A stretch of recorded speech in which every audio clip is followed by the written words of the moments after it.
بسم اللہ الرحمن الرحیم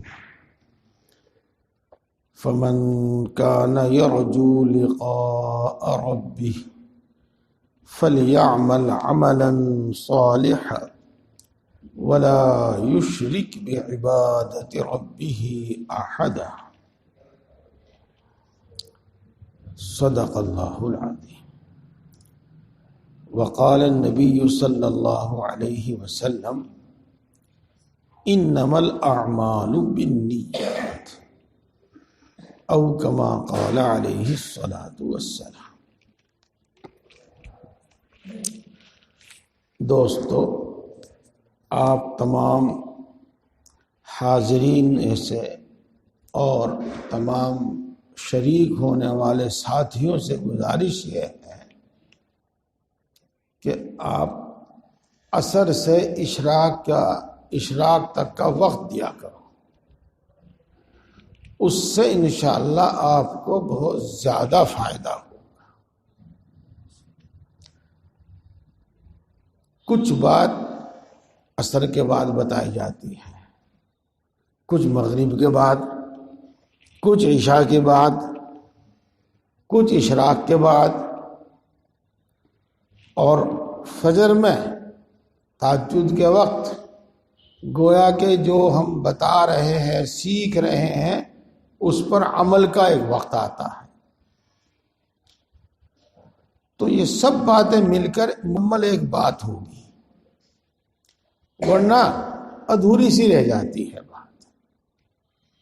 مثال کے طور پر اس وقت جو عمومی بیان ہوتا ہے اس میں زیادہ تر فضیلت بیان کی جاتی ہے، اور ہمیں کیا کرنا ہے، کیسے کرنا ہے، وہ عصر کے بعد اور اشراق کے بعد بتایا جاتا ہے۔ تو آپ سے میری یہ گزارش ہے کہ اس پورے نظام میں شریک ہوا کریں۔ مہینے میں 12 گھنٹے کے قریب بنتے ہیں، اس کی آپ قربانی دیا کریں۔ اب آگے چلتے ہیں۔ دوستو، ہماری یہاں جمع ہونے کی کیا غرض ہے، ہمارے یہاں اکٹھا ہونے کی کیا نیت ہے؟ ہمارے یہاں جمع ہونے اور یہ ساری کارروائی کی جو غرض ہے، جو نیت ہے، وہ ایک ہی ہے۔ کیا؟ ہم اللہ کے فرما بردار بندے بن جائیں، ہم شریعت کا اتباع کرنے والے بن جائیں، بس واحد ایک غرض یہی ہے۔ کہنے والے کی غرض بھی یہی ہے اور سننے والے کی غرض بھی یہی ہونی چاہیے، اور کوئی دوسری غرض نہیں۔ اور جب ہم اللہ کے فرما بردار بندے، پرہیزگار بندے، شریعت کا اتباع کرنے والے بندے ہوں گے، تو اس کا جو انعام ہے وہ ہمیں یاد رکھنا چاہیے، تاکہ ہمارے واسطے یہ عمل آسان ہو جائے۔ اس کا انعام وہ کئی ہفتوں، کئی مہینوں سے میں نے بتایا، آج بھی میں یاد دلاتا ہوں۔ اس کا انعام یہ ہے کہ اللہ تبارک و تعالی دنیا میں بھی راحت کی زندگی عطا فرمائے گا، جس کا اس نے وعدہ کیا ہے، اور آخرت میں اللہ تبارک و تعالی سزا سے بچا کر، عذاب سے بچا کر جنت میں داخل کرے گا۔ وہاں ہر طرح کی نعمتیں ہوں گی، اور اللہ تبارک و تعالی اپنا قرب اور اپنی نزدیکی اور اپنی رضا اور اپنی خوشنودی سے نوازے گا، اور اللہ تبارک و تعالی اپنے دیدار اور اپنی زیارت نصیب فرماوے گا۔ تو ہماری یہاں جمع ہونے کی غرض شریعت کا اتباع کرنے والا متبع شریعت بننا ہے، اور اس کا انعام اللہ تبارک و تعالیٰ کی رضا، اللہ تبارک و تعالیٰ کا دیدار و زیارت، اللہ تبارک و تعالیٰ کا قرب و نزدیکی اور جنت ہے۔ بتایا تھا میں نے آپ کو کہ انسان کا انجام، نتیجہ، انسان کا آخر دو ہی چیز ہے، یا تو باغ یعنی جنت، یا آگ یعنی جہنم۔ یہ اب جہاں اس کو جانا، جہاں اس کو رہنا پسند ہے، وہاں کے لیے کام کرنا ہے۔ غافل ہو کر زندگی نہ گزارے، انجام پر نگاہ کر کے زندگی گزارے۔ ہم نیت رکھتے ہیں یہی، جو نیت میں نے آپ کو یاد دلائی ہے کہ ہم شریعت کے پابند بن جائیں، شریعت کا اتباع کرنے والے بن جائیں۔ لیکن اس میں ہماری ایک کوتاہی ہے، وہ کیا ہے کہ شریعت کے جو بھی اعمال ہیں، شریعت کا جو بھی عمل ہے، شریعت کا جو بھی حکم ہے، ہم اسے ادا کریں، لیکن اس میں ہمیں مشقت اور دشواری نہ ہو، آسانی سے ادا ہو جائے۔ اگر مشقت ہو تو ہم گھبرا جاتے ہیں، چھوڑ بیٹھتے ہیں۔ ہم اچھے اخلاق، اچھی عادتیں اپنانے کے واسطے تیار ہیں، لیکن اس میں ہمیں کوئی دشواری اور دقت نہ ہو۔ اگر دشواری اور دقت ہوئی تو ہم اس اچھی عادت ہی کو برا اور غلط کہنے لگتے ہیں۔ ہم اچھا عمل کریں، اچھی عادت اختیار کریں، ہمیں دشواری بھی نہ ہو اور ہمیں کوئی نقصان بھی نہ ہو۔ اگر نقصان ہے تو پھر وہ عمل ہمیں اچھا نہیں لگتا، وہ عادت پھر ہمیں اچھی نہیں لگتی، پھر ہم اس عمل کو اور اس عادت کو ہی برا کہنے لگتے ہیں۔ بھائی آج کا وہ زمانہ نہیں کہ سنی اور ٹال دی، پھر تو آدمی مسلط ہو جا۔ ہاں آج کا زمانہ تو وہ ہے کہ اینٹ کا جواب پتھر سے تو جب ہے مزہ۔ ہاں اس طرح کی باتیں پھر ہم کرنے لگتے ہیں، معافی، درگزر اور برداشت، ہم اس کو برا سمجھنے لگتے ہیں، اس کو غلط سمجھنے لگتے ہیں۔ نماز پڑھنا چاہتے ہیں ہم، اچھی عادت لگتی ہے ہمیں، اچھا عمل لگتا ہے یہ، لیکن جب مشقت ہو تو پھر گھبرا جاتے ہیں۔ اجی صبح کو آنکھ ہی نہیں کھلتی، اجی وہ بہت دور جانا پڑے مسجد میں، اجی وہ کارخانے والا ناراض ہو جاتے تم بہت دیر لگاؤ نماز میں۔ تو چاہتے ہیں نیک عمل کرنا، لیکن یہ چاہتے ہیں کہ کوئی مشقت اور دشواری نہ ہو، اور یہ بھی چاہتے ہیں کہ ہمیں کوئی نقصان بھی نہ ہو۔ شاید یہ بات میں نے بالکل دل کی بات کہہ دی، اور ایسا ہی ہوتا ہے، اور اکثر و بیشتر لوگوں کی دلوں میں یہی رکاوٹ ہے۔ ہاں تو دوستو دیکھو، یہ بات میں کئی مہینے سے تفصیل سے بیان کر رہا ہوں، ہاں آج پھر میں اس کا حاصل و خلاصہ بیان کرتا ہوں۔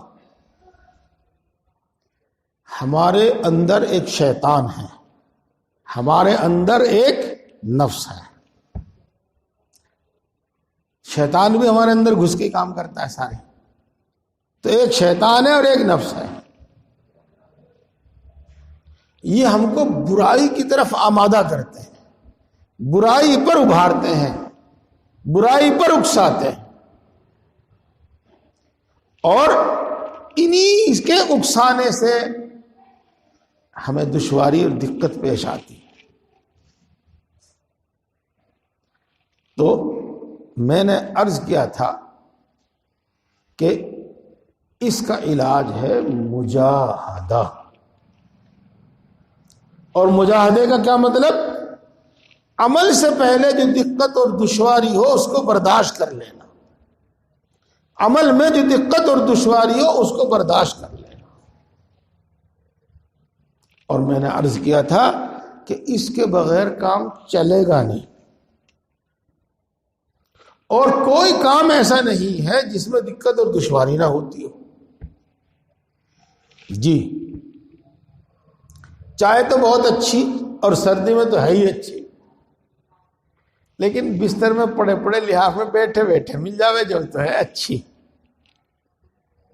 اور اگر یہ ہو کہ بھائی چلو دکان پہ سے جا کے دودھ لاؤ اور پھر چائے بناؤ، تو دیکھو پھر نہیں بڑھیا چائے، پھر تو اس میں دشواری ہے، پھر تو اس میں دقت ہے. لیکن میرے دوستو ایسا ہوتا نہیں. کام کرنے سارے پڑتے ہیں، اس کے بغیر کام چلے گا. ہاں بہرحال ایک ہے مجاہدہ.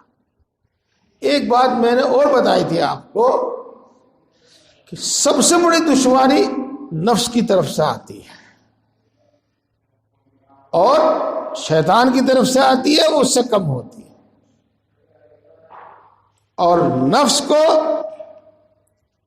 کمزور کرنا، نفس پر قابو پانا، یہ اللہ کی رحمت کے بغیر نہیں ہوتا. وَمَا أُبَرِّئُ نَفْسِي إِنَّ النَّفْسَ لَأَمَّارَةٌ بِالسُّوءِ إِلَّا مَا رَحِمَ رَبِّي. اس سے میں نے آپ کو یہ بات سمجھائی تھی. اور میرے دوستو عرض کیا تھا میں نے کہ اللہ کی رحمت کو متوجہ کرو ذکر کر کے. اور بزرگان دین نے ذکر کا معمول اور ذکر کی مقدار کہیں کم کہیں زیادہ وہ خاص طور سے اسی لیے رکھی.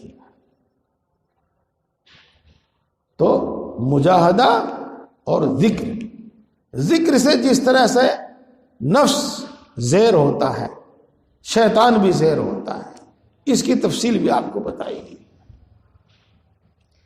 اب آج میں آپ کو ایک دوسری بات بتانا چاہتا ہوں اور اس سے اگلی بات بتانا چاہتا ہوں.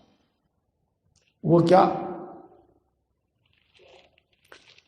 جب ہم چنے کھاویں اور چنے کا فائدہ اور چنے کی لذت ہمیں ملنے لگے تو ہم چنے کی طرف خود بخود ہی بھاگیں گے، خود ہی خرید کر لاویں گے اور خود ہی کھاویں گے.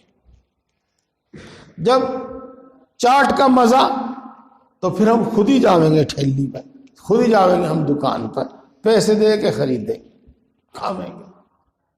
اور تمام چیزوں کا اسی طرح کا معاملہ ہے. تو میرے دوستو اب سنو اسی بات کو. جب عبادت کی لذت اور عبادت کا مزہ اور عبادت کی حقیقت سے ہم آگاہ ہو جائیں تو اس سے ہم عبادت کی طرف خود ہی لپکیں گے اور وہ مشقت بھی ہمارے واسطے آسان ہو جائے گی. اور آسانی نہیں بھی ہوگی تو مشقت کے باوجود ہم وہ عبادت کریں گے، وہ عمل ادا کریں گے. جی دوستو محبت ایک طرف سے نہیں ہوتی، محبت دونوں طرف سے ہوتی. جب ہم صحیح معنی میں نماز پڑھنے لگیں گے تو نماز کی حقیقت، نماز کی لذت ہمیں محسوس ہوگی، اس کا فائدہ ہمیں نظر آئے گا اور اللہ تبارک و تعالیٰ بھی ہم سے محبت کرنے لگے گا. اور پھر جا کر ہماری یہ مشکل جو ہمیں عمل میں مشکل پیش آتی ہے وہ مشکل پھر آسان ہوگی. اور میرے دوستو اس کے واسطے ضروری ہے کہ ہر عمل ہم شریعت کے مطابق کریں اور سنت کے مطابق کریں اور اس طرح پر کریں جس سے اللہ کو پسند آ جائے، جس سے اللہ کے یہاں قبول ہو جائے. صرف ایسا عمل نہیں جس سے فرض اتر جاوے سر سے، بلکہ ایسا عمل جو اللہ کے ہاں قبول ہو جائے. جب اللہ کے ہاں قبول ہو جاوے گا اور اللہ راضی ہوگا اور اللہ ہم سے محبت کرنے لگے گا تو پھر ہمارے دل میں بھی اللہ کی محبت پیدا ہوگی، اللہ بھی ہم سے محبت کرے گا اور طاعت و عبادت کا مزہ پھر آ جائے گا. امید ہے کہ یہ بات میری آپ کی سمجھ میں آ گئی. سن لے دوست جب ایام بھلے آتے ہیں، سن لے دوست جب ایام بھلے آتے ہیں، گھات ملنے کی وہ آپ ہی بتلا دیتے ہیں. چاہے جدھر لے جائیو، جدھر لے جاؤ گے ادھر ہی اس کا مطلب بالکل صحیح پائے. اللہ ہم سے راضی ہو جاوے تو وہ ہمیں اپنے قریب کھینچ لے گا، ہمیں اپنے قریب بلا لے گا اور ہمیں اپنی اطاعت و عبادت کی توفیق دے دے گا. توفیق کا مطلب ہوتا ہے اسباب مہیا کر دینا اور آسان کر دینا. یہ آگے چلوں گا میں، ابھی تو تمہید بتا رہا ہوں. اپنی اس بات کو ثابت کرنے کے واسطے اور دل میں اتارنے کے واسطے، ثابت تو یہ ہے، یقین تو ہمیں اس کا ہے، لیکن ہمارے دل میں اتر جاوے اور بصیرت ہمیں حاصل ہو جاوے، خوب یقین ہو جاوے ہمیں اس بات کا، وہ حدیث پاک سناتا ہوں آپ کو. اللہ حدیث قدسی میں ارشاد فرماتے ہیں، اللہ کے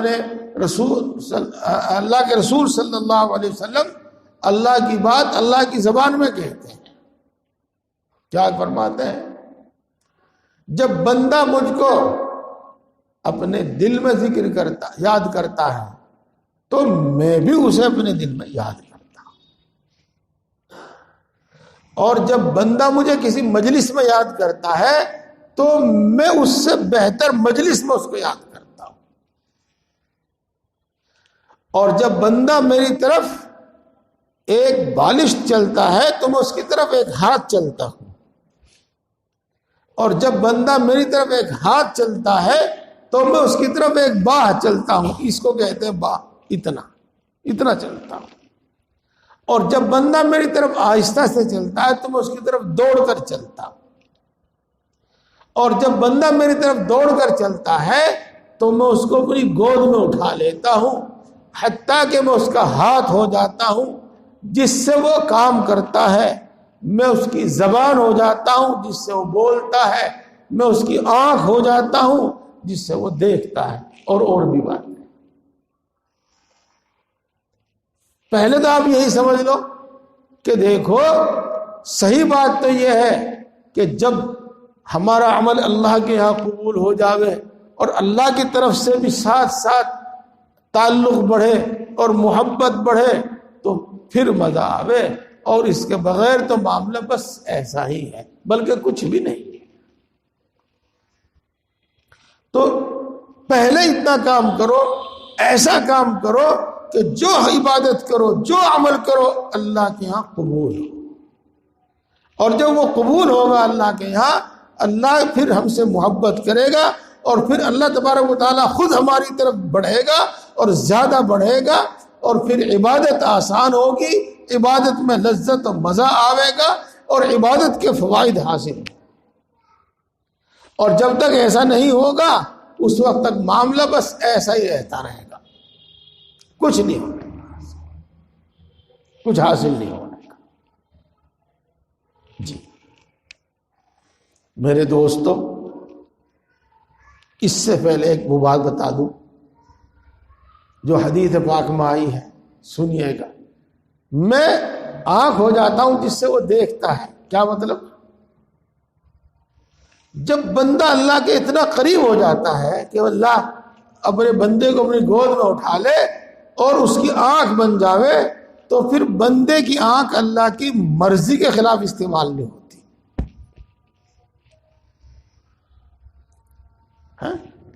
جب یہ مرتبہ مل جاوے، یہ مرتبہ حاصل ہو جاوے کہ اللہ بندے کا ہاتھ ہو جاوے، تو پھر یہ ہاتھ اللہ کی مرضی کے خلاف نہیں چلتے، اللہ کی مرضی کے خلاف استعمال نہیں ہوتے. تو دونوں باتیں ملا کر اس حدیث پاک کو سامنے رکھ کر میری بات آپ کے خوب اچھی طرح سمجھ میں آ گئی ہوگی کہ دیکھو دوستو، اس وقت تک نہ عبادت کا فائدہ حاصل ہوگا، نہ طاعت عبادت کا فائدہ نظر آئے گا، جب تک وہ ہماری طاعت عبادت اللہ کے یہاں قبول نہ ہو جاوے، اور نہ اس وقت تک عبادت طاعت ہمارے واسطے آسان ہوگی جب تک ہماری عبادت اللہ کے یہاں قبول نہ ہو جائے. اب ہمیں مجاہدے کے ساتھ ساتھ ذکر کے ساتھ ساتھ، ذکر سے شیطان کا بھی علاج ہو گیا، نفس کا بھی علاج ہوگا، اور مجاہدہ بھی نفس کا بھی علاج ہے اور شیطان کا بھی علاج ہے۔ ایک کام کرنا ہے، ہمارا ہر عمل اخلاص کے ساتھ ہو۔ اور بھی دوسری باتیں ہیں، آج اخلاص کی بات ہوگی۔ ہمارا ہر عمل اخلاص کے ساتھ ہو،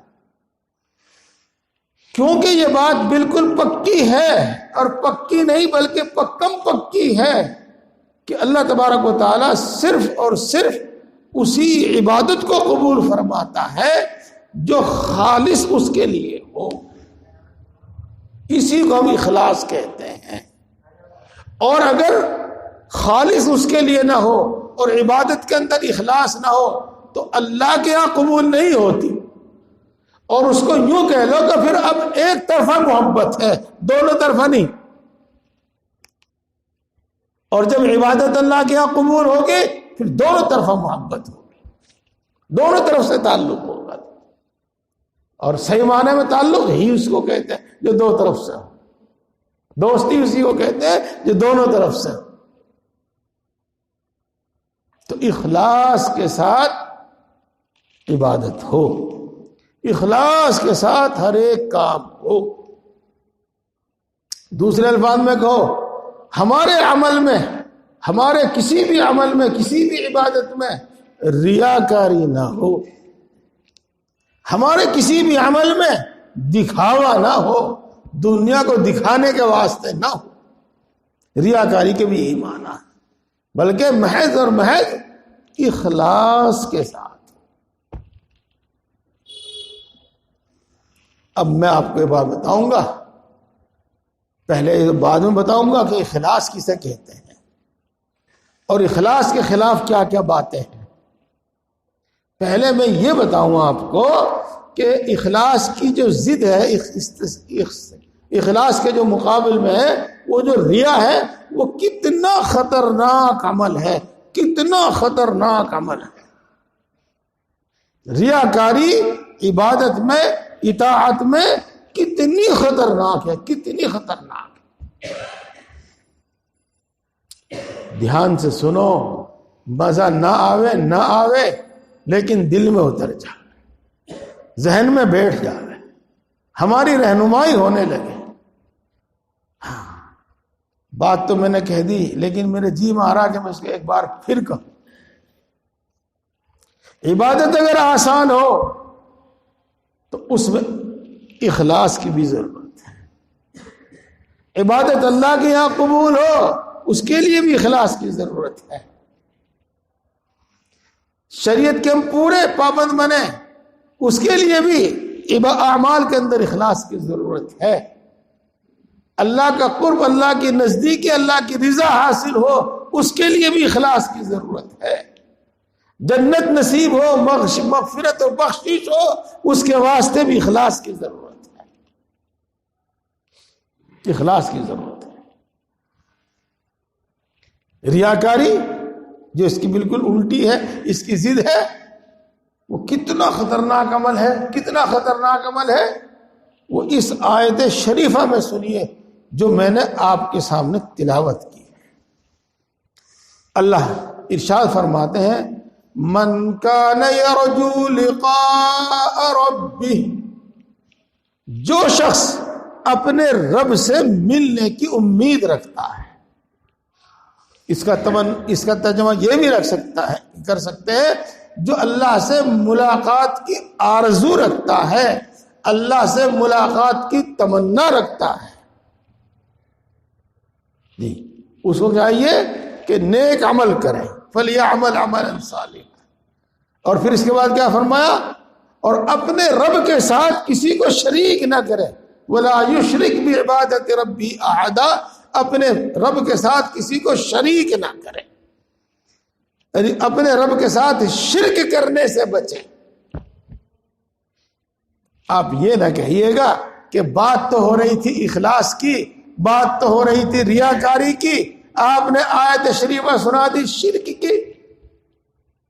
میرے دوستو، حدیث پاک میں رسول اللہ صلی اللہ علیہ وسلم نے اس آیت شریفہ کا مطلب یہی بتایا ہے کہ جو اللہ سے ملاقات کی امید رکھتا ہے، جو اللہ سے ملنا چاہتا ہے، اللہ کے دیدار، اللہ کی زیارت کی تمنا رکھتا ہے، وہ اول تو نیک اعمال کرے اور دوسرے اخلاص کے ساتھ کرے، ریاکاری کے ساتھ نہ کرے، کہ ریاکاری کے ساتھ اللہ کی عبادت کرنا شرک ہے۔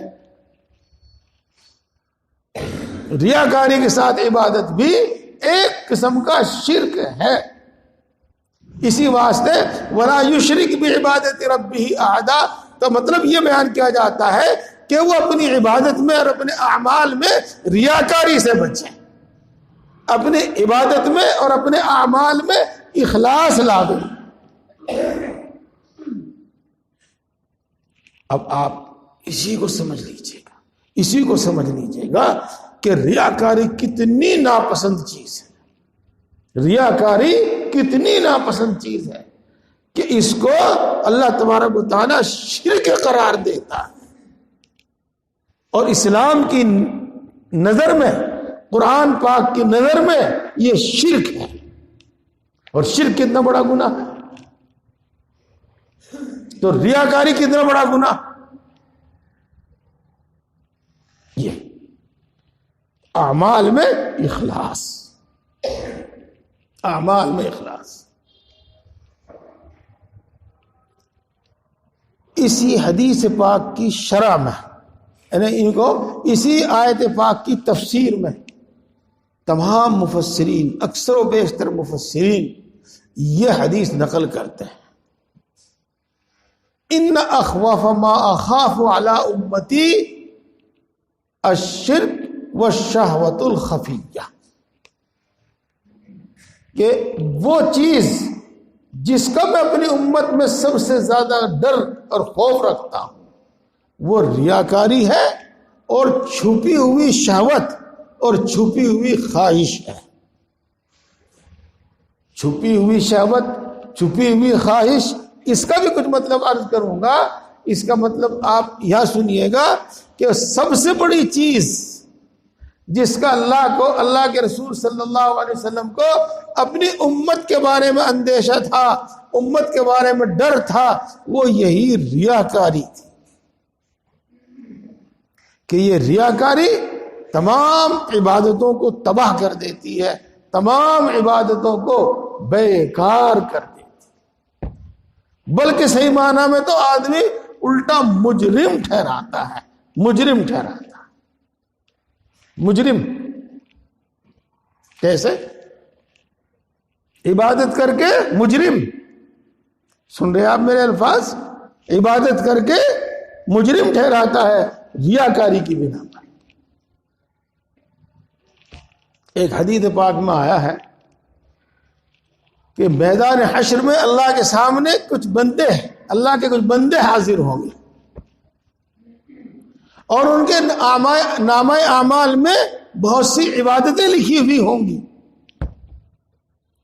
اللہ تبارک و تعالیٰ ان عبادتوں کو قبول اور منظور کرنے سے انکار کر دیں گے، اور اللہ تبارک و تعالیٰ ان عبادتوں کا کوئی اجر، کوئی انعام، کوئی ثواب عطا نہیں فرمائیں گے، بلکہ یوں کہیں گے کہ جس کے واسطے تو نے یہ عبادت کی تھی، جس کے واسطے تو نے یہ عمل کیا تھا، اسی سے جا کے اس کا بدلہ بھی لے لے، میرے یہاں کوئی بدلہ نہیں تھا۔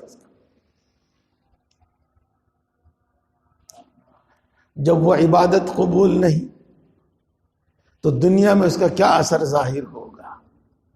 جب وہ عبادت اللہ کے یہاں قبول ہی نہیں تو آخرت میں کیا اجر و انعام ملے گا؟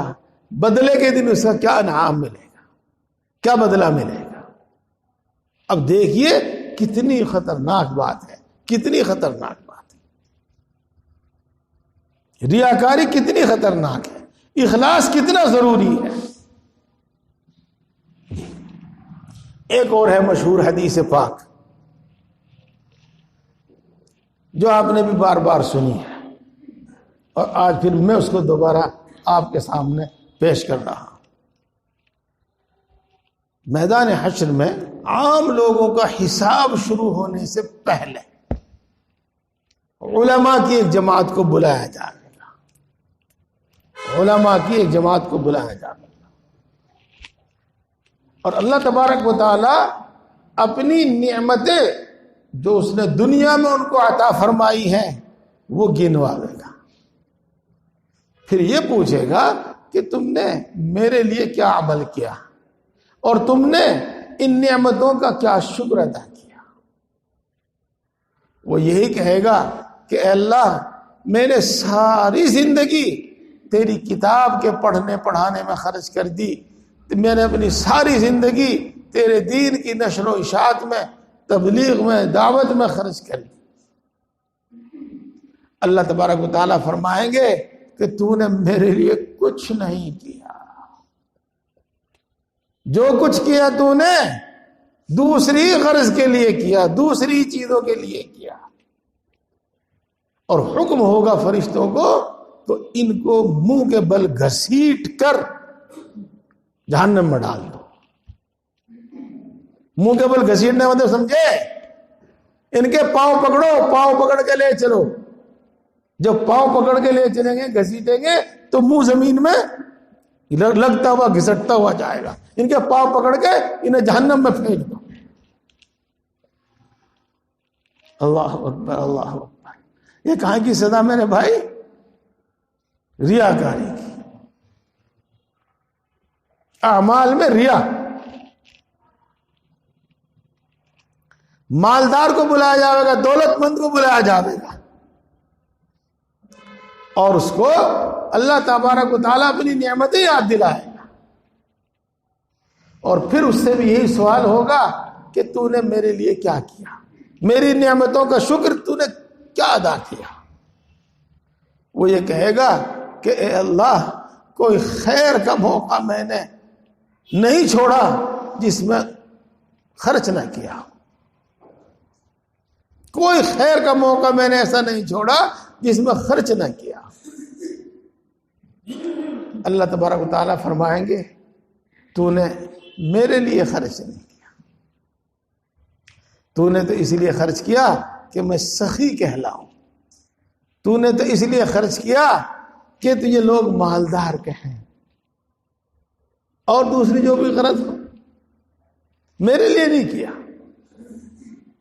لہذا اللہ کی نعمتیں اس کے پاس ہوں گی اور کوئی عبادت اللہ کے لیے نہیں ہوگی, جو کی وہ اخلاص کے ساتھ نہیں کی, تو حکم ہوگا فرشتوں کو کہ منہ کے بل گھسیٹ کر جہنم میں پھینک دو, پاؤں پکڑ کر اس کے گھسیٹو اور جہنم میں پھینک دو. یہ کہاں کی سزا؟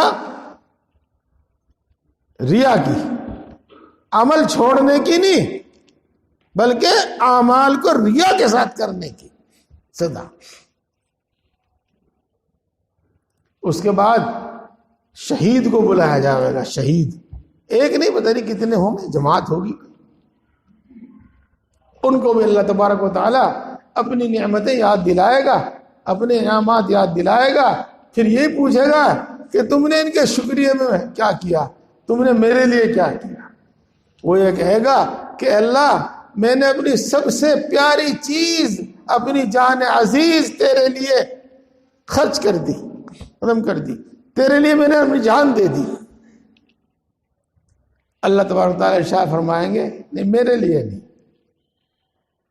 تو نے تو اس لیے جنگ کی, جہاد کیا, اس لیے جان دی, اس لیے تو خطرات میں پڑا, خطرات میں گھسا تاکہ لوگ تجھ کو بہادر کہیں, میرے لیے نہیں کچھ کیا. تو اس کی عبادت رد کر دی جائے گی. اللہ کے انعام, اللہ کا حق اس کے دل میں باقی رہے گا.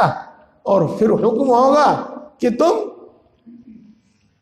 پاؤں پکڑ کر اس کے منہ کے بل گھسیٹ کر, پاؤں پکڑ کر اس کے تم جہنم میں پھینک دو. جب ان تینوں جماعتوں کا حساب ہو چکے گا اس کے بعد پھر عام لوگوں کا حساب شروع ہوگا. میں آگے چلنے سے پہلے ایک بات کہتا ہوں میرے دوستوں, اگر میں آپ کوئی نیک عمل کرتے ہیں اور اس سے دوسرے لوگ فائدہ اٹھاتے ہیں اور اس کو خوب سراہا جاتا ہے، خوب تعریف کی جاتی ہے. تو یہ نہیں کہ یہ عمل اللہ کے ہاں قبول بھی ہو گیا. ہم تو اس کو سامنے رکھتے ہیں کہ اس سے سینکڑوں لوگوں کی زندگی بدل رہی اور سینکڑوں لوگ دین پر آ رہے ہیں. ہاں، تمہاری دعوت و تبلیغ سے، تمہارے وعظ و تقریر سے، تمہاری نصیحت سے سینکڑوں لوگ تو آویں گے اور جنت میں جاویں گے، لیکن وہ ریاکار واعظ خود جہنم میں جاوے گا. وہ ریاکار عالم خود جہنم میں جاوے گا. وہ مالدار جس نے ہزاروں کا پیٹ بھرا، ہزاروں کا تن ڈھکا، سینکڑوں مسجدیں بنوائی، ہزاروں مدارس میں امداد کی، اس کی وجہ سے دین کا بول بالا تو ہوگا.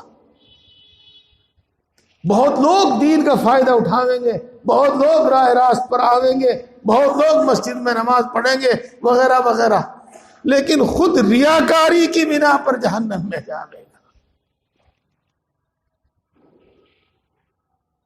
وہ شہید جس کی وجہ سے دشمنان اسلام اور دشمنان مسلمین کی گردن جھک جائے گی اور اسلام اور مسلمان محفوظ ہو جائیں گے دشمنوں کے شر سے.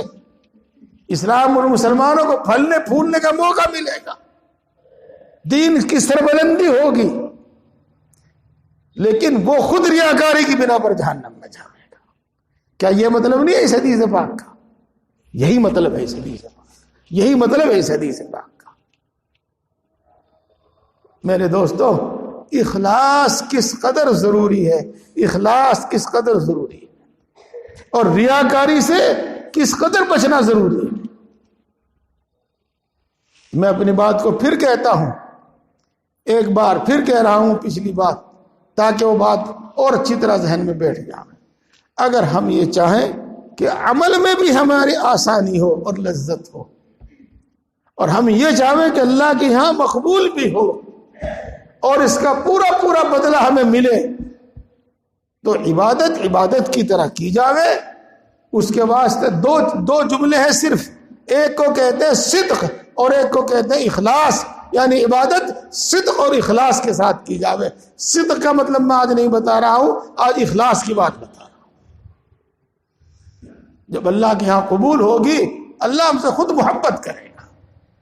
جب اللہ محبت کرے گا، دونوں طرف سے دوستی ہو جائے گی، بس پھر تو بڑھتی ہی چلی جائے گی.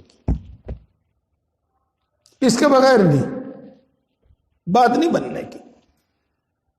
جی چلو دوستو، یہ بھی بات ہمیں معلوم ہو گئی کہ اخلاص کتنا ضروری ہے، اور یہ بھی ہمیں معلوم ہو گیا کہ ریاکاری کس قدر ہلاک کرنے والی ہے. اور پھر میں اپنی ایک بات اور لوٹا دوں، آپ جب کتاب سننے کے لیے بیٹھیں، جب واعظ کے سننے کے لیے بیٹھیں، تو یہ مت سوچا کرو کہ مزے کی بات ہی سننے کو ملے. نہیں، اصل یہ کہ ہمیں بات صحیح سمجھ میں آ جائے، بات صحیح سمجھ میں آ جائے، اس کے بغیر نہیں کچھ ہوتا. چلیے اچھا، اب ہم پہلے سمجھتے ہیں کہ اخلاص کس کو کہتے ہیں. اخلاص کس کو کہتے ہیں؟ سنو، میں مسجد میں سے نکل کر چلا، اب میں اپنے دل کو ٹٹولوں کہ میری نیت کہاں جانے کی ہے اور کس لیے جا رہا ہوں. مثلا میں دکان پہ جا رہا ہوں، تو دکان پہ جانے کی میری نیت کیا ہے اور دکان پہ جانے کی میری غرض کیا ہے، میں کس غرض کے لیے دکان پر جا رہا ہوں. بات سمجھ میں آ گئی؟ تو جو غرض مجھے مسجد سے نکال کر دکان پر لے جانے والی ہے، جو میرا ارادہ مجھے مسجد سے نکال کر دکان تک لے جانے والا ہے، وہی نیت ہے، اور اسی پر سارا دار و مدار ہے. یہ ہے اخلاص، یہ ہے نیت. نیت کہیے گا اس کو، اخلاص تو بعد میں اب آگے گا بتاؤں گا اور انشاءاللہ. اب مثال سمجھو اور آگے چلو. صبح کو اٹھا، وضو کیا، نماز پڑھی، تہجد پڑھی. اب دیکھو میرے اٹھنے کی غرض کیا ہے، مجھے کس چیز نے اٹھایا ہے، مجھے کس چیز اور کس غرض نے مجھے وضو کرنے پر آمادہ کیا ہے،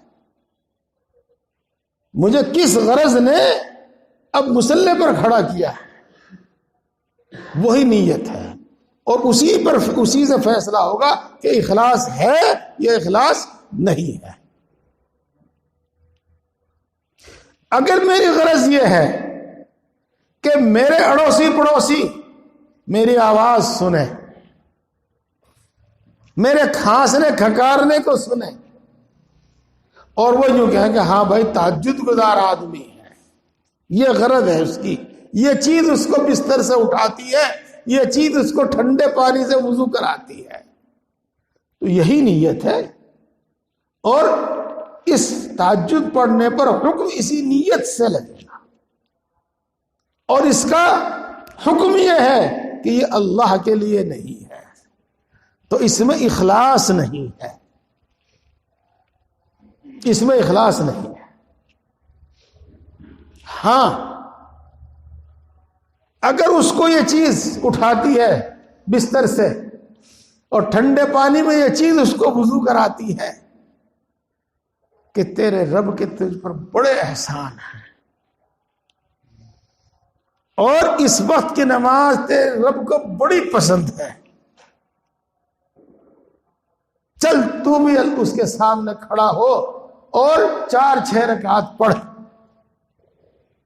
یہ غرض، یہ چیز اس کو بستر سے اٹھا رہی ہے، یہ چیز ٹھنڈے پانی میں وضو کرا رہی ہے، یہ چیز ٹھنڈی ہوا میں اس کو نکال رہی ہے، تو یہی نیت ہے، اسی کے مطابق حکم ہوگا. اور یہ ہے کہ یہ عمل اللہ کی رضا کے لیے ہے، اور یہ عمل اللہ کے لیے ہے. یہ ہے اخلاص اور یہ ہے نیت. ایک قاری صاحب بڑی خوش آوازی کے ساتھ، بڑی اچھی آواز کے ساتھ، بڑے اچھے انداز میں قرآن پاک پڑھتا ہے، اور اس کی غرض کیا ہے کہ زیادہ سے زیادہ بڑا مجمع ہو میری قرات سننے کے لیے، میرا قرآن سننے کے واسطے. اس کا اندر کا داعیہ، اس کے اندر کا جذبہ یہ ہے، یہی اس کی نیت ہے، اسی پر حکم لگے گا. اور حکم کیا ہے اس نیت کا کہ اللہ کے لیے نہیں ہے، اللہ کے لیے نہیں ہے، اخلاص نہیں ہے. ہاں یہ اللہ کا کلام ہے، اور اللہ کا حکم ہے کہ میرے کلام کو اچھی آواز، اچھے لب و لہجے میں پڑھو، اور ایسی آواز اور ایسی تلاوت اللہ کو بڑی پسند ہے. تو اب یہ اس کی نیت ہے، یہ اس کی غرض ہے نا، یہی اس کی نیت ہے، اور اسی پر حکم لگے گا. اب اس کے اندر کہیں گے کہ اخلاص ہے. غرض جو چیز جس عمل پر ابھارتی ہے وہی چیز اس کی نیت ہے، اور اسی کے مطابق اس کا حکم لگے گا. انما الاعمال بالنیات کے تحت. تو ہر عمل سے پہلے ہم یہ دیکھ لیں کہ اس عمل پر ہمیں کیا چیز آمادہ کر رہی ہے، اس عمل پر ہمیں کیا چیز آمادہ کر رہی ہے، اس عمل پر ہمیں کیا چیز ابھار رہی ہے. جو چیز ہمیں آمادہ کر رہی ہے، جو ابھار رہی ہے، وہی اس کی نیت ہے اور وہی اس کا حکم ہے. اور نیت بالکل خالص ہو، بالکل خالص ہو. اب امید ہے کہ ان مثالوں سے آپ کو معلوم ہو گیا ہوگا کہ اخلاص کسے کہتے ہیں. لہذا ہر عمل سے پہلے، ہر عبادت سے پہلے نہیں، ہر عمل سے پہلے یہ سوچا کرو کہ میری غرض اس میں کیا ہونی چاہیے، میری غرض اس میں کیا ہونی چاہیے. جو غرض وہی نیت، اور جیسی نیت ایسا حکم. اب چاہے یوں کہہ لو کہ اس میں میری نیت کیا ہونی چاہیے. میں مجلس میں آتا ہوں، جلسے میں آتا ہوں، ماہانہ اجتماع میں آتا ہوں، کیا غرض ہے آپ کی یہاں آنے کی؟ کیا چیز یہاں لے کر آتی ہے؟ جو غرض ہے آنے کی اور جو آپ کو یہاں لے کر آتی ہے وہی آپ کی نیت ہے، اور اسی کے مطابق حکم ہوگا، اسی کے اثرات مرتب ہوں گے، اسی کے اثرات مرتب ہوں گے۔ یہ چلو جب یہ بات آئی گئی، اگرچہ مثال کے طور پر آ گئی، تو میں اس کی کچھ تفصیل آپ کو بیان کروں اور اپنی بات شروع کرتا ہوں اپنے شیخ اول حضرت مولانا مسیح اللہ خان صاحب جلال آبادی نور اللہ مرقدہ کے مبارک ملفوظ سے، جو اس وقت ہماری بالکل سمجھ میں نہیں آتا تھا، لیکن سنتے تھے بار بار، اور پھر بعد میں الحمدللہ اتنا اچھی طریقے سے سمجھ میں آیا، اتنے اچھی طریقے سے سمجھ میں آیا کہ بہت ہی اچھی طریقے سے سمجھ میں آیا۔ حضرت بار بار فرمایا کرتے تھے کہ اہل اللہ سے، اللہ والوں سے تعلق ہو اور اخلاص کے ساتھ ہو تو اس کا فائدہ ضرور ظاہر ہوتا ہے، بار بار فرمایا کرتے تھے۔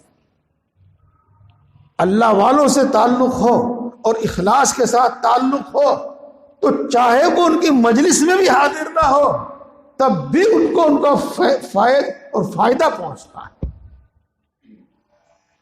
اگر اللہ والوں سے اخلاص کے ساتھ تعلق ہے تو اللہ والوں کے اخلاص کا فیض و فائدہ ان کو پہنچتا ہے، چاہے وہ کتنی بھی دور ہو اس سے۔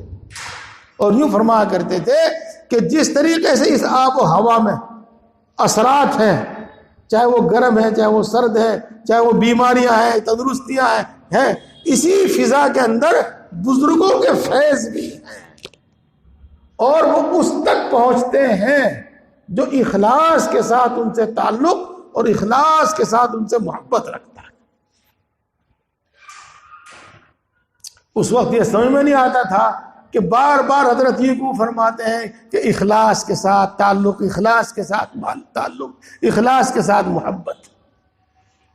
تو میرے دوستو یہاں بھی بڑی گڑبڑ ہے، یہاں بھی بڑی گڑبڑ ہے، ہاں بڑی گڑبڑ ہے۔ کہاں کیا گڑبڑ؟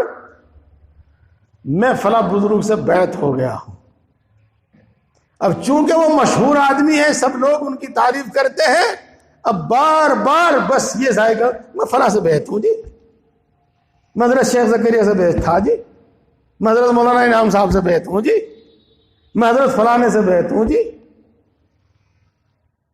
اس تعلق کی غرض اپنی اصلاح نہیں ہے، اس تعلق کی غرض اپنی عزت افزائی ہے، اخلاص نہیں ہے، اخلاص نہیں ہے۔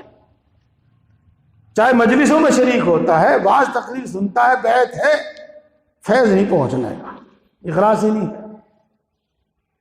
چلو اگر پہنچے گا بھی تو وہ جو صحیح معنی میں پہنچنا چاہیے، بزرگوں سے جیسا فیض پہنچتا ہے وہ نہیں پہنچے گا۔ جی ہاں، تو ہر چیز کے اندر اخلاص چاہیے، ہر چیز کے اندر اخلاص چاہیے جب اس کا صحیح فائدہ ظاہر ہوتا ہے۔ ہم بزرگوں سے اس لیے تعلق رکھتے ہیں، ہم داڑھی اس لیے رکھتے ہیں، نماز اس لیے پڑھتے ہیں، صلح جیسا لباس اس لیے پہنتے ہیں کہ لوگ ہمیں نیک آدمی سمجھیں گے، ہم پر اعتماد اور بھروسہ کریں گے، کاروبار ٹھیک چلے گا۔ جی وہ تو نمازی آدمی ہے، وہ تو پابند شریعت آدمی ہے، وہ تو جھوٹ بول ہی نہیں سکتا، وہ تو دھوکہ دے ہی نہیں سکتا۔ یہ غرض ہے اس کی داڑھی رکھنے کی، یہ غرض ہے اس کی صلحہ جیسا لباس پہننے کی، یہ غرض ہے اس کی اہل اللہ کے پاس آنے جانے کی۔ تو یہ اخلاص نہیں ہے، یہ اخلاص نہیں ہے، فائز نہیں پہنچے گا اس کو۔ اور یہ تو پکی بات ہے کہ جیسا فیض پہنچنا چاہیے وہ تو پہنچے ہی گا۔ جی ایک اور سن لو میرے بھائی، خاص طور سے علماء کرام، جی ہم نے بیعت ہی کی ہے فلاں سے، اور فلاں سے تعلق کیا ہے؟ تاکہ ہمیں بھی خلافت مل جاوے اور کل کو ہم بھی بیعت کیا کریں گے، ہم بھی شیخ بن جائیں گے، ہم بھی دوسروں کی اصلاح کیا کریں گے. خود کی زندگی بھر اصلاح نہیں ہونے کی، زندگی بھر اصلاح نہیں ہونے کی اس شخص کی. اخلاص نہیں ہے اس کے تعلق میں. اور یہ بات بزرگوں نے صاف صاف لکھی ہے.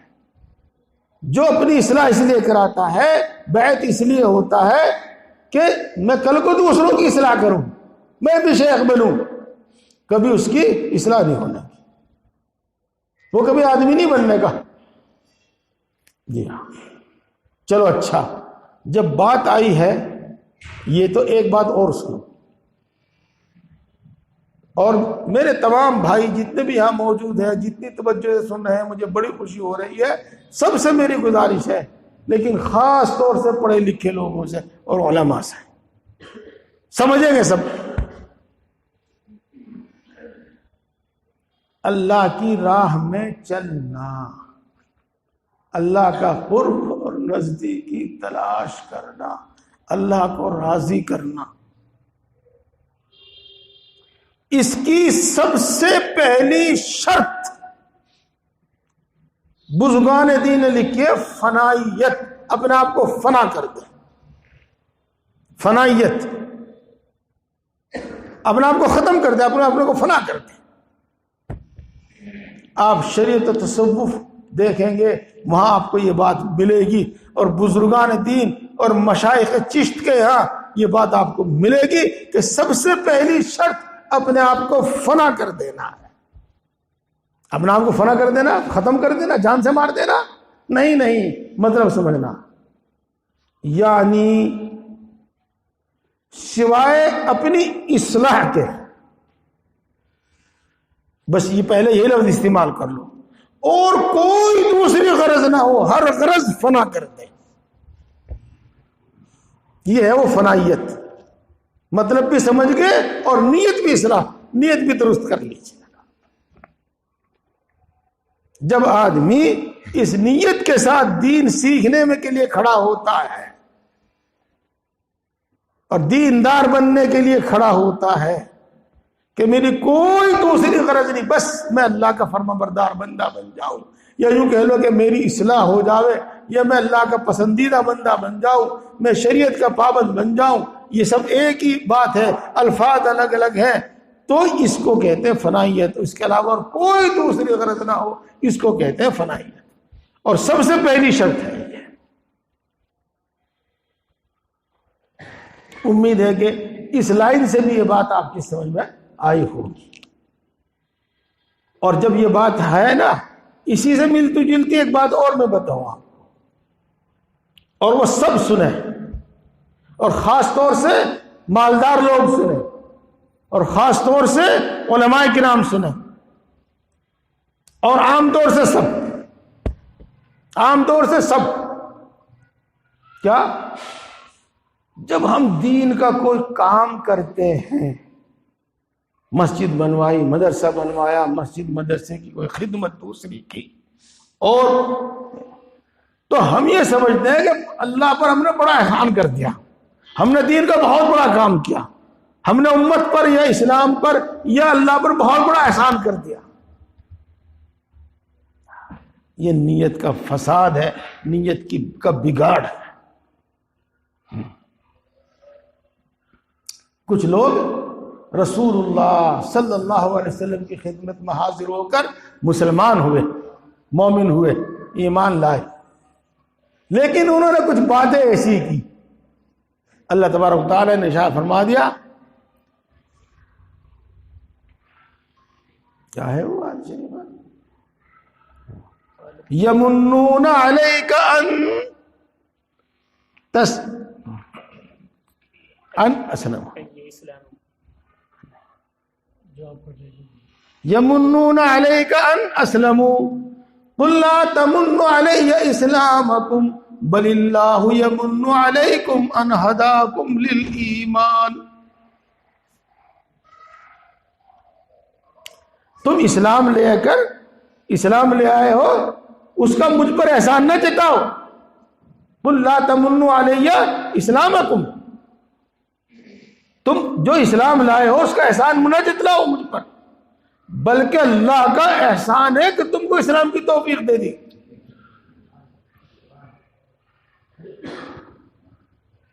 یہ فرما، تو اسی بات کو پہلے اچھی طرح سمجھ لو۔ اللہ کا احسان ہے کہ اس نے تمہارے مال کو قبول کر لیا، اللہ کا احسان ہے کہ اس نے تمہاری زندگی کو اور تمہارے اعمال کو قبول کر لیا، تمہاری نقل و حرکت کو قبول کر لیا۔ اللہ کا احسان ہے کہ تم کو اس نے اس مجلس میں بھیج دیا۔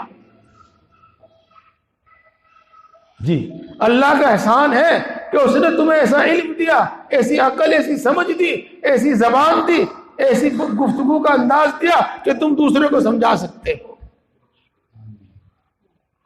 اللہ کا احسان، تم کیا احسان جتاتے ہو؟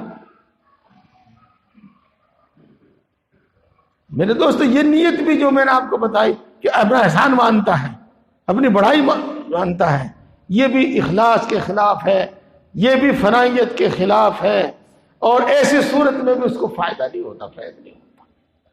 جی ہاں، فارسی کا مشہور شعر ہے، گلستہ پڑھنے والے خوب جانتے ہیں اس کو، منت منے کے خدمت خود سلطان ہمی کنی، منت روشنات کے بخدمت بداشت۔ بادشاہ نے اگر تجھ کو اپنی خدمت کے لیے رکھ لیا ہے اور تو اس کی خدمت کر رہا ہے، پھر تیرا کوئی احسان نہیں ہے۔ اس کی خدمت کرنے والے تو سینکڑوں ہزاروں ہیں، اس کا احسان ہے کہ اس نے تجھے خدمت کے لیے رکھ لیا ہے۔ ہم نمازیں پڑھ رہے ہیں، تلاوت کر رہے ہیں، ذکر کر رہے ہیں، تہجد پڑھ رہے ہیں، نوافل پڑھ رہے ہیں، اللہ پر کوئی احسان نہیں۔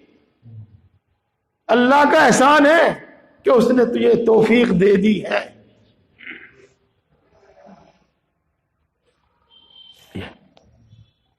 دوستوں، میں عرض کر رہا تھا بات اخلاص کی بات عرض کر رہا تھا، اور قریب جو میرے ذہن میں تھی بات جو میں عرض کرنا چاہتا تھا وہ میں نے آپ کے سامنے پیش کر دی۔ اپنے ہر عمل کے اندر اخلاص پیدا کرو، اخلاص پیدا کرنے سے وہ عمل اللہ کے ہاں قبول ہوگا، اور جب وہ عمل اللہ کے ہاں قبول ہوگا تو اس کی قبولیت کا اثر یہ ہوگا کہ اس میں لذت بھی آپ کو ہوگی، اور محبت کی وجہ سے آسانی بھی ہوگی، اور اگر مشقت ہوگی تو مشقت بھی آپ برداشت کر لیں گے۔ جب جانبین سے محبت ہوگی تو محبت اور دوستی تو وہی ہوگی۔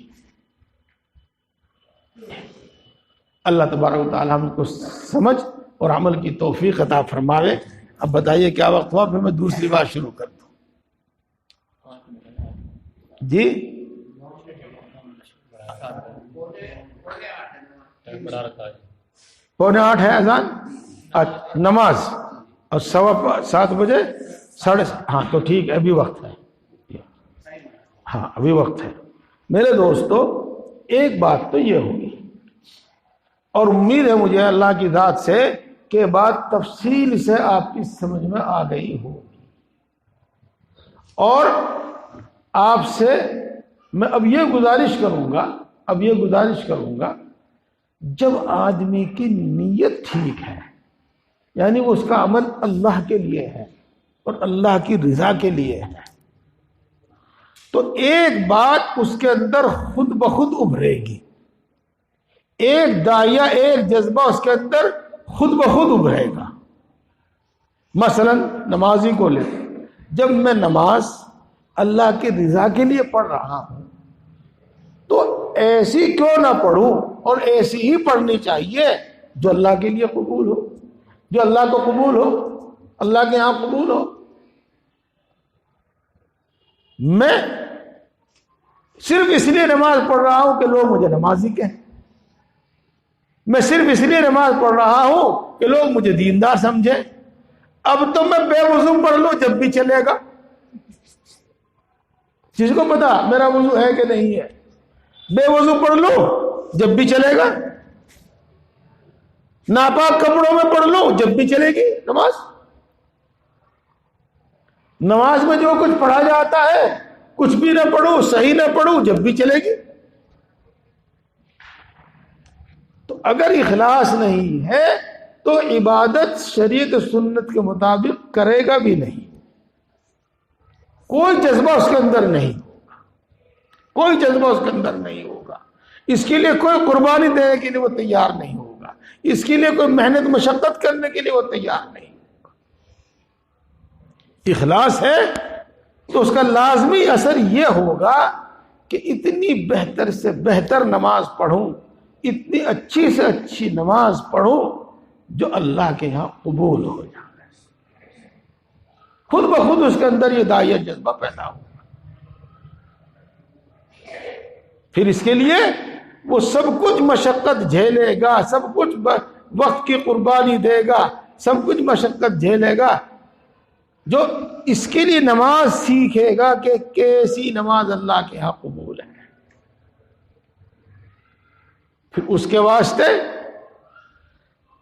کامل وضو کرنا آسان ہوگا، کامل وضو کرنا آسان ہوگا۔ پتہ ہے اللہ اس لیے نماز پڑھ رہا ہوں کہ اللہ کے یہاں قبول ہو، اللہ راضی ہو جاوے، اور جب تک کامل وضو نہیں ہوگا اس وقت تک نماز ہی نہیں ہوگی، اللہ کے یہاں قبول ہی نہیں ہوگی۔ تو اب وہ ٹھنڈ کے باوجود، ٹھنڈے پانی کے باوجود، کمزوری کے باوجود، سب کچھ ہونے کے باوجود وہ وضو بہت اچھی طریقے سے کرے گا۔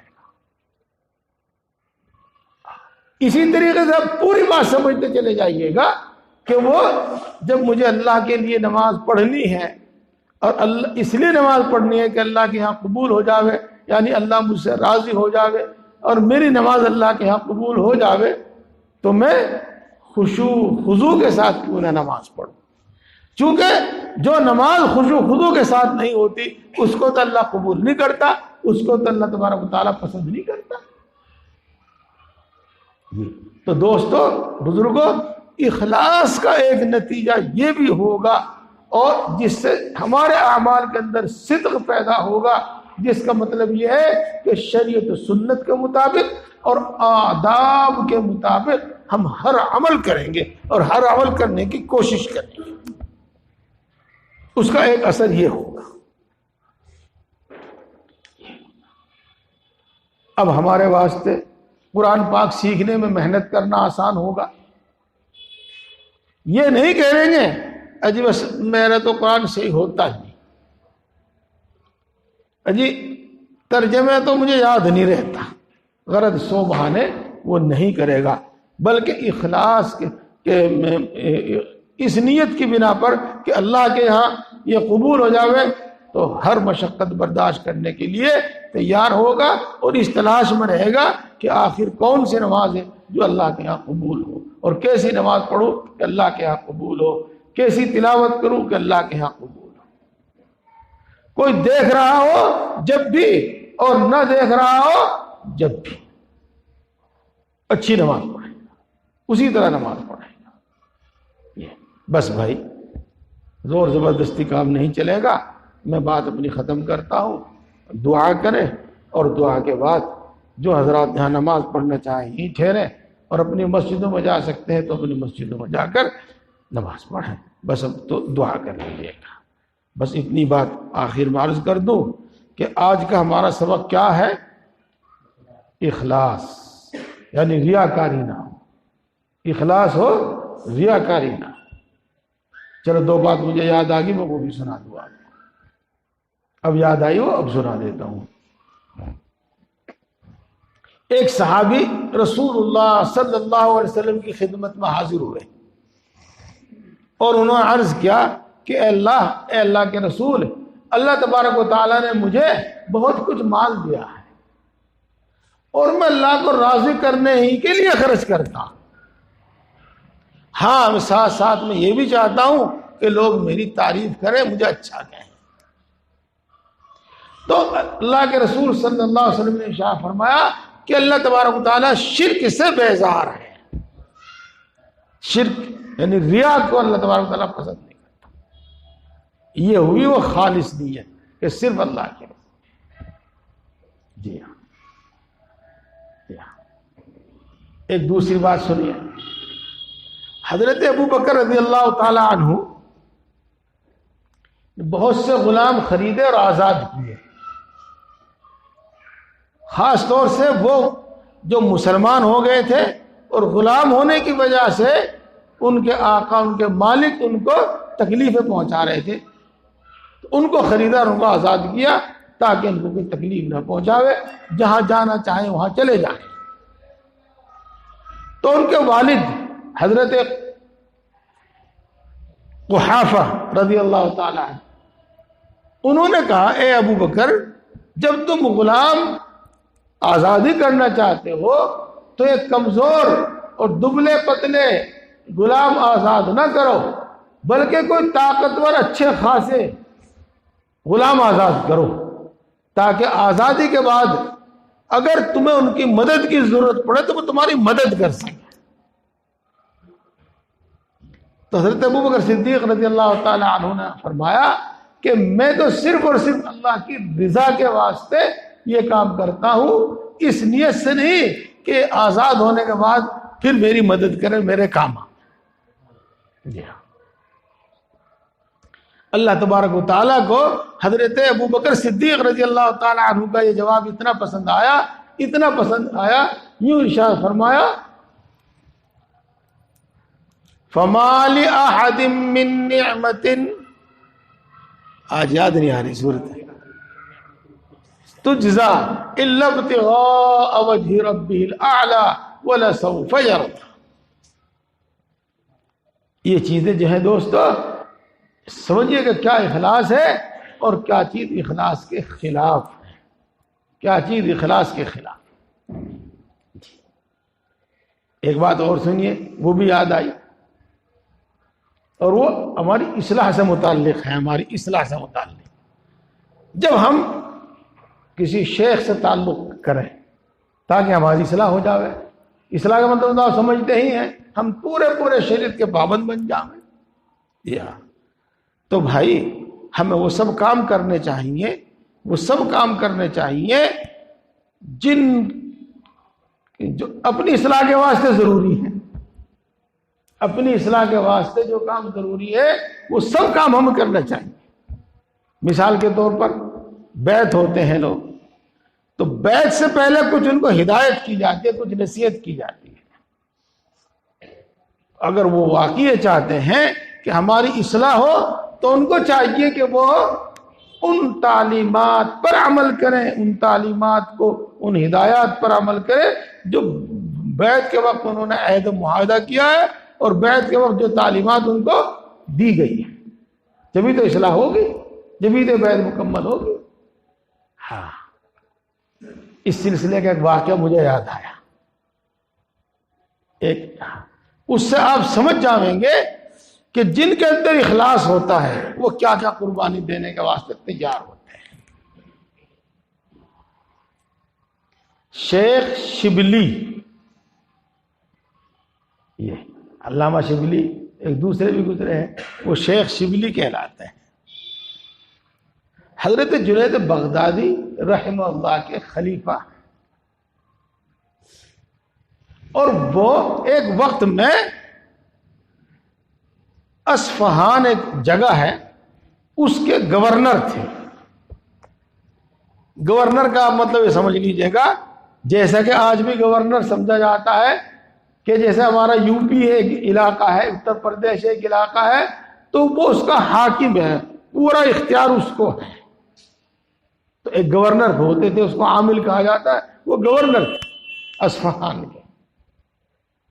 ان کو بادشاہ نے بلایا، طلب کیا، اور گورنر لوگوں کی میٹنگ لی، جس کو آج کی اصطلاح میں کہتے ہیں، ان کی میٹنگ لی۔ اس میٹنگ میں جو گورنر موجود تھے، خاص طور سے وہ لباس پہنے ہوئے تھے جو بادشاہ نے ان کو عطا کیا تھا، جس کو خلعت کہتے ہیں، خلعت، بادشاہ کا دیا ہوا جوڑا۔ تو شیخ شبلی کو چھینک آئی، اور چھینک میں کچھ نکل جاتا ہے، تو انہوں نے بادشاہ کی جو خلعت دی ہوئی تھی اس سے وہ ناک صاف کر لیا، اور وہ ریزش صاف کر لی۔ بادشاہ نے اس کو چھینکتے ہوئے بھی دیکھا اور اپنی خلعت سے ناک صاف کرتے ہوئے بھی دیکھا، تو فوراً ان کو بلایا پکڑ کی کہ تم نے بادشاہ کی خلعت کا، بادشاہ کے دیے ہوئے جوڑے کا یہ اعزاز کیا کہ اس سے ناک صاف کر رہے ہو. تو ان کو معزول بھی کر دیا اور ان سے وہ خلعت بھی چھین لی، وہ جوڑا بھی چھین لیا، وہ شاہی جوڑا بھی چھین لیا اور ان کو معزول بھی کر دیا.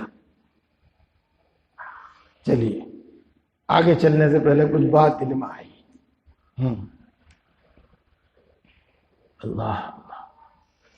اللہ تبارک و تعالی نے علم عطا فرمایا، علم دین عطا فرمایا.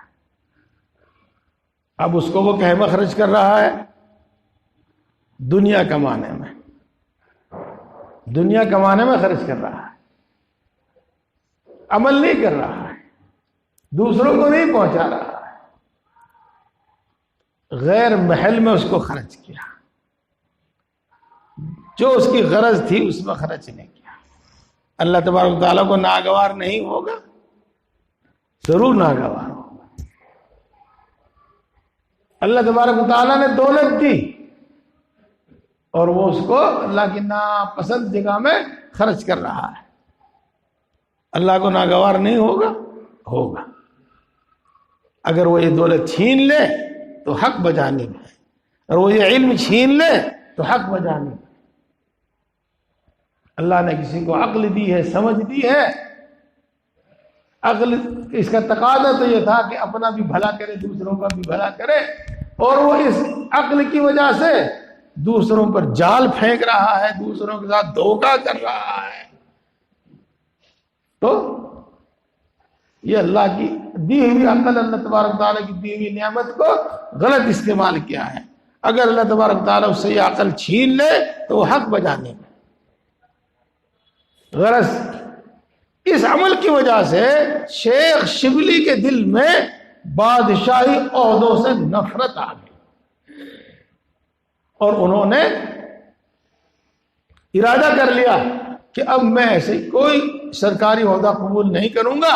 اور شیخ شبلی کے حضرت جنید بغدادی رحمۃ اللہ علیہ کے پاس گئے اور بیعت ہونے کے لیے اور اپنی اصلاح کی نیت سے آگے بڑھے.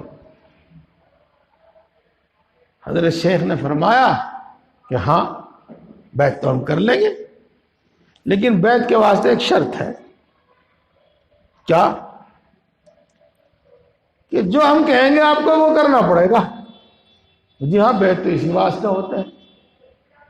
اچھا، سب سے پہلے جن لوگوں کا آپ نے گورنری کے زمانے میں حق دبایا ہے، حق چھینا ہے، ان سب کا حق ادا کر کے آؤ.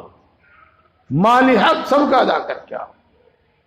جن پر تم نے ظلم کیا ہے اپنی گورنری کے زمانے میں، ان سب سے معافی مانگ کر آؤ. جب ہم تمہیں بیعت کریں گے اور جب اصلاح کا سلسلہ شروع، اخلاص تھا، سچی طلب تھی، تو شیخ شبلی نکلے، ان کو تو معلوم تھا. اور آج تک جہاں جہاں انہوں نے ظلم و زیادتی کیا تھا سب جگہ گئے اور سب سے معافی مانگے. اور جن کا مالی حق چھینا تھا انہوں نے کسی بہانے سے، ان سب کا مالی حق ادا کر کے واپس آئے. اس میں کتنی مدت لگی؟ سال لگے، 2 سال لگے، وہ پورا کر کے آئے. جب حضرت جنید بغدادی رحمۃ اللہ علیہ کی خدمت میں حاضر ہوئے اور کہا کہ حضرت میں سب سے معافی مانگ کے چلا ہوں، حضرت نے فرمایا مجھے کیسے یقین ہو، مجھے کیسے یقین ہو کہ آپ نے ایسا کیا. تو انہوں نے اتنے سارے بہت سارے خطوط ان کے سامنے پیش کیے کہ جی یہ ان کے ایڈریس لکھے ہوئے ہیں اور آپ ان کے پاس خط ڈالیے، وہاں سے جواب آئے گا. تو میں ان کے پاس گیا، معافی مانگی یا نہیں مانگی، میں نے ان کا حق ادا کیا یا نہیں حق ادا کیا. تو میرے دوستو، جب آدمی اپنے عمل میں مخلص ہوتا ہے وہ سب کچھ کر گزرتا ہے جو دشوار ہوتا ہے اور اس کو دشواری نظر نہیں آتی. اور اس کے ساتھ ساتھ وہ بھی جب بندہ اخلاص کے ساتھ اللہ کے لیے کھڑا ہوتا ہے تو اللہ تعالیٰ کی نصرت بھی شامل حال ہوتی ہے، اس کا اجر و انعام بھی اس کو ملتا ہے۔ ہاں یہ بھی بات ہو گئی۔ اب یہاں ایک چلتے چلتے میں ایک بات اور کہہ دوں جو میرے ذہن میں آئی، اور وہ بھی بہت ضروری ہے، اور اللہ نے ڈال دیا، اللہ کا انعام ہے۔ امام صاحب ہمارے بچوں کو پڑھا رہے ہیں، کوئی بھی عالم دین صاحب ہمارے بچوں کو پڑھا رہے ہیں، اگر وہ پڑھاویں فری تو کیا کہیں گے؟ جی اخلاص کے ساتھ کام کرتا ہے اور فی سبیل اللہ پڑھاتا ہے۔ اور اگر وہ مثلا فیس لینی شروع کر دے یا تنخواہ لینی شروع کر دے تو کہتے ہیں کہ اخلاص نہیں ہے، فی سبیل اللہ نہیں ہے، تو پیسے کے واسطے فیس کے واسطے کر رہا ہے۔ دیکھو دوستو، تنخواہ لینے یا تنخواہ نہ لینے کا اخلاص سے کوئی تعلق نہیں ہے۔ اخلاص کے جو معنی مطلب میں نے آپ کے سامنے پیش کیے وہ صحیح ہیں، اور جب وہ صحیح ہیں تو اس میں یہ نہیں آیا کہ کوئی اجرت نہ لے۔ وہ شخص کس لیے اپنے آپ کو مسجد میں روکے ہوئے ہے، کس لیے مسجد مدرسے میں اپنے آپ کو روکے ہوئے ہے، کیوں وہ سائیکل اٹھا اٹھا کے ادھر ادھر بھاگا پھرتا ہے؟ کیا اس لیے تاکہ مجھے 500 روپے فیس ملے، 200 روپے فیس ملے، 10,000 روپے 12,000 روپے تنخواہ ملے؟ اگر اس لیے پھرتا ہے تو اخلاص نہیں ہے۔ 1000 لیتا ہے تب اخلاص نہیں ہے، اور 1 روپیہ لیتا ہے تب اخلاص نہیں ہے، اور کچھ نہیں لیتا، کوئی اور دوسری غرض ہے کہ بھئی میں ان کے کام آؤں گا یا میرے کام آؤں گے، بھئی میری عزت بڑھے گی، مجھے لوگ دیندار کہیں گے، تو پیسہ نہیں لیتا، اب بھی وہ مخلص نہیں ہے۔ اس کی نیت یہ ہے کہ یہ اللہ کی کتاب ہے، اللہ کا کلام ہے، میں اس کو اللہ کے بندوں کو سکھاتا ہوں، اللہ کی مخلوق کو تک یہ پہنچاتا ہوں، اللہ کے بندوں تک یہ پہنچاتا ہوں، میری غرض یہ ہے۔ اب اس کو تنخواہ ملے جب بھی اخلاص، اور نہ ملے تب بھی اخلاص، یہ بات ہے۔ امید ہے کہ اچھی طرح بات سمجھ میں آئی ہوگی۔ اب آپ اسی کو باعث مقرر پر لے جاؤ، اسی کو امام صاحب پر لے جاؤ، اسی پر مدرس پر لے جاؤ۔ تنخواہ کا لینا نہ لینا کوئی اخلاص سے ریاکاری میں کوئی دخل نہیں ہے۔ اخلاص کا تعلق تو صرف نیت سے ہے، اخلاص کا تعلق تو نیت سے ہے۔ اگر بات سمجھ میں آ گئی ہو تو سبحان اللہ، اور نہ سمجھ میں آئی ہو تو صحابہ کرام رضوان اللہ تعالی علیہ مجمعین جہاد کیا کرتے تھے، اور جب جہاد میں اللہ تبارک و تعالیٰ کامیابی اور فتح عطا کیا کرتا تھا تو جو مال دشمن چھوڑ کر بھاگتے تھے اس کو مال غنیمت کہتے تھے، وہ 5واں حصہ تو بیت المال میں جمع کر دیا جاتا تھا، اور باقی مجاہدین میں اور لڑنے والوں میں تقسیم کر دیا جاتا تھا۔ تو کیا ان میں اخلاص تھا صحابہ میں، یا مال غنیمت لیتے تھے تو اخلاص ختم ہو گیا؟ بولو، ایسا تو تصور بھی نہیں کر سکتے ہم کہ صحابہ کرام کے دل میں اخلاص نہیں تھا۔ لہذا غنیمت ملے یا نہ ملے اس کا اخلاص سے کوئی تعلق نہیں ہے۔ بات صحابہ کی نہیں، بات تو اللہ کے رسول صلی اللہ علیہ وسلم تک پہنچتی ہے۔ پورے مال میں سے 5واں حصہ جس کو خمس کہتے ہیں وہ رسول اللہ صلی اللہ علیہ وسلم کے لیے تھا، آپ لیتے تھے اس کو اور اس کو استعمال کرتے تھے۔ تو کیا اس وجہ سے کہ رسول اللہ صلی اللہ علیہ وسلم مال غنیمت میں سے 5واں حصہ لیتے تھے تو آپ کے اندر اخلاص نہیں تھا؟ نعوذ باللہ، نعوذ باللہ، ایسا تو کوئی مسلمان سوچ بھی نہیں سکتا۔ زبان پہ لانے کی بات تو بہت دور کی بات ہے۔ تو مال غنیمت ملے نہ ملے اس کا تعلق اخلاص سے نہیں، اخلاص الگ ایک چیز ہے، اخلاص الگ ایک چیز ہے جی۔ اور میرے بھائیو، چلو امام صاحب کے اندر تو اخلاص ہونا چاہیے کہ وہ بغیر کسی غرض کے نماز پڑھاتا ہے، اور تمہارے اندر بھی تو اخلاص ہونا چاہیے۔ چلو اگر اخلاص کا مطلب یہ ہے کچھ نہ لے تو امام صاحب تو کچھ نہ لے، امام صاحب کے اخلاص کا مطلب تو یہ تو نہیں کہ مقتدی بھی کچھ نہ دے،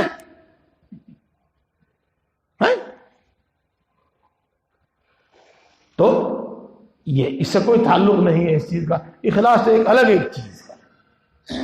اللہ تبارک و تعالی ہم کو سمجھ اور عمل کی توفیق عطا فرماوے۔ وآخر دعوانا الحمدللہ رب العالمین۔ اچھا چلو ٹھیک ہے، انشاءاللہ مشورہ ساتھیوں کا یہ ہے کہ جمعے کے دن رکھا گیا تھا یہ کسی غرض کی وجہ سے، لیکن وہ حاصل نہیں ہوئی۔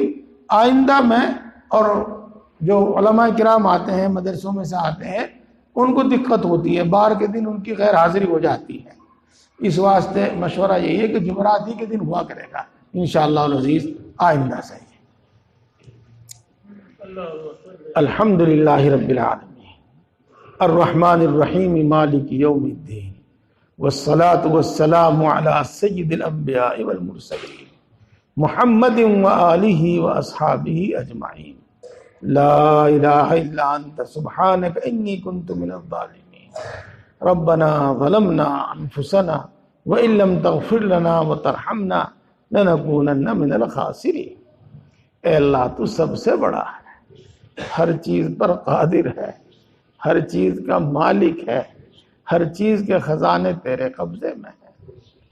اے اللہ تو بڑا مہربان ہے، سب پر مہربان ہے، بڑی بڑی نعمتوں سے نوازنے والا ہے، بلا استحقاق عطا فرماتا ہے، بلا عوض عطا فرماتا ہے، بے شمار عطا فرماتا ہے، مانگنے والوں کو کبھی محروم نہیں کرتا۔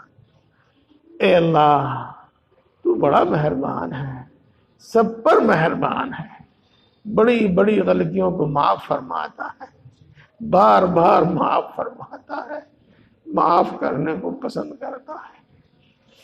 اے اللہ تو بڑی طاقت والا ہے، تیری قدرت میں مٹی اور سونا پیدا کرنا برابر ہے، تو یقیناً بڑی طاقت والا ہے، تیری قدرت میں کنکر پتھر ہیرا موتی پیدا کرنا برابر ہے۔ اے اللہ یقیناً تو بڑا کریم ہے، بہت سخی ہے، تیرے خزانے کبھی ختم ہونے والے نہیں ہیں، تو اپنی مخلوق میں سے ہر ایک کو سمندروں کے برابر بھی عنایت فرما دے، تو بھی تیرے خزانوں میں اتنی کمی نہ آوے جتنی سمندر میں سوئی ڈبونے سے اس کے پانی میں کمی آ جاتی ہے۔ اے اللہ ہم تیری لیے اچھی صفات کے واسطے سے تجھ سے مانگتے ہیں، ہم سب کو ایمان کامل عطا فرما۔ اے اللہ ہم سب کو ایمان کامل عطا فرما، ایمان کی لذت و حلاوت نصیب فرما۔ اے اللہ ایمان کی لذت و حلاوت نصیب فرما۔ اے اللہ ایمانی صفات ہمارے اندر پیدا فرما، ایمانی تقاضوں پر عمل کرنے کی توفیق نصیب فرما، ایمانی صفات ہمارے اندر پیدا فرما۔ اے اللہ اپنے وعدوں کا یقین عطا فرما، اپنی صفات کا یقین عطا فرما۔ اے اللہ اپنی محبت و معرفت عطا فرما۔ اے اللہ اپنا خوف عطا فرما، اتنا خوف جو تیری نافرمانیوں سے روک دے۔ اے اللہ اپنے نبی کی محبت عطا فرما۔ اے اللہ ہم سب کو، کل عالم کے مسلمانوں کو اور کل عالم کے انسانوں کو ہدایت عطا فرما۔ اے اللہ ہم سب کو دین کی صحیح سمجھ عطا فرما، ذکر کرنے والی زبان عطا فرما، شکر کرنے والا دل عطا فرما، طاعت و عبادت میں مشقت برداشت کرنے والا جسم عطا فرما۔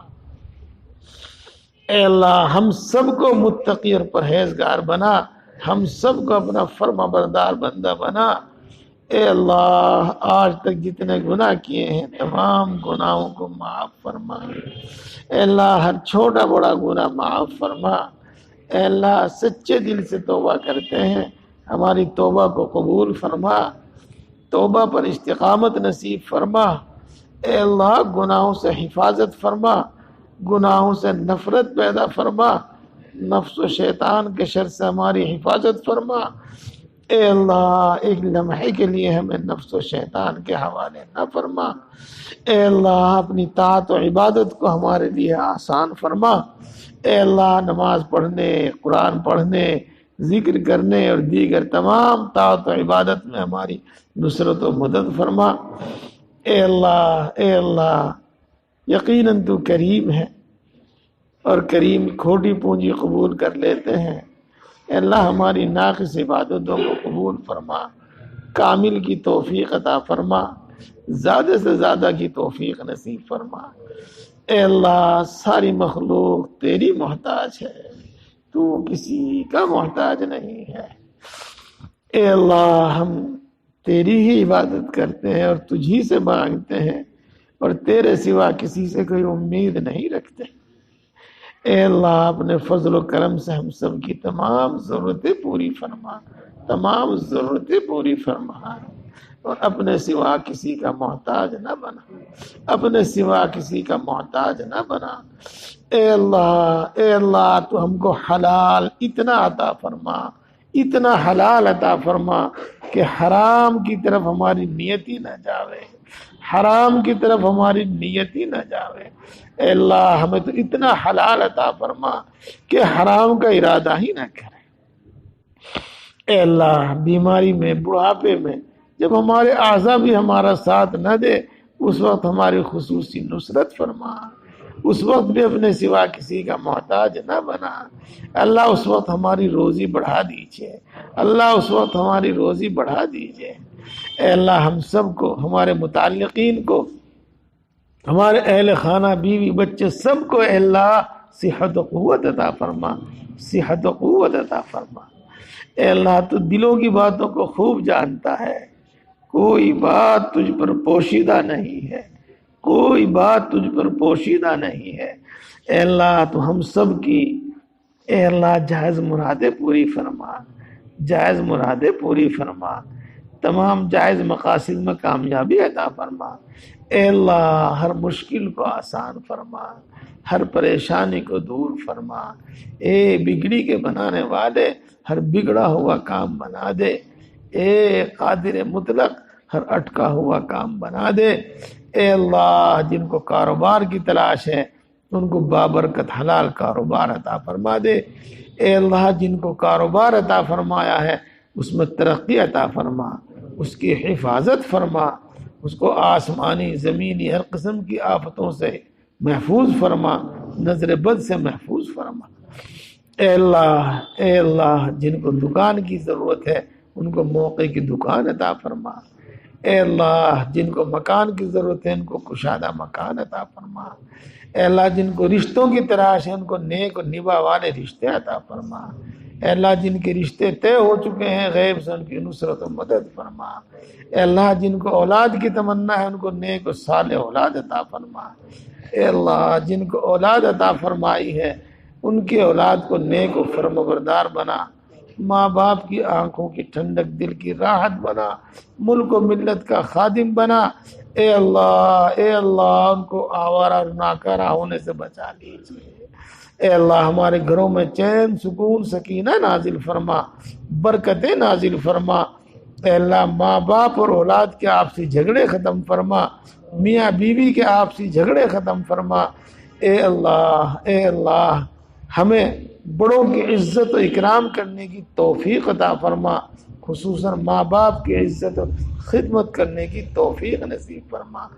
اے اللہ مال، جان، ایمان، عزت و آبرو کی حفاظت فرما، کسی ظالم کو ہم پر مسلط نہ فرما، کسی بے رحم کو ہم پر مسلط نہ فرما۔ اے اللہ مرتے دم تک دین حق پر ثابت قدم فرما اور اپنے وقت پر، مقدرہ وقت پر ایمان کے ساتھ خاتمہ فرما، ایمان پر خاتمہ فرما۔ اے اللہ ہم سب کو بغیر حساب کے معاف فرما دیجئے اور بغیر حساب کے جنت الفردوس عطا فرما دیجئے، جہنم سے حفاظت فرما دیجئے، جہنم سے حفاظت فرما دیجئے۔ اے اللہ پوری امت مسلمہ کی مغفرت فرما، ہمارے ماں باپ کی، ہمارے اعزاء اقربا کی، اے اللہ ہمارے دوست احباب کی سب کی مغفرت فرما۔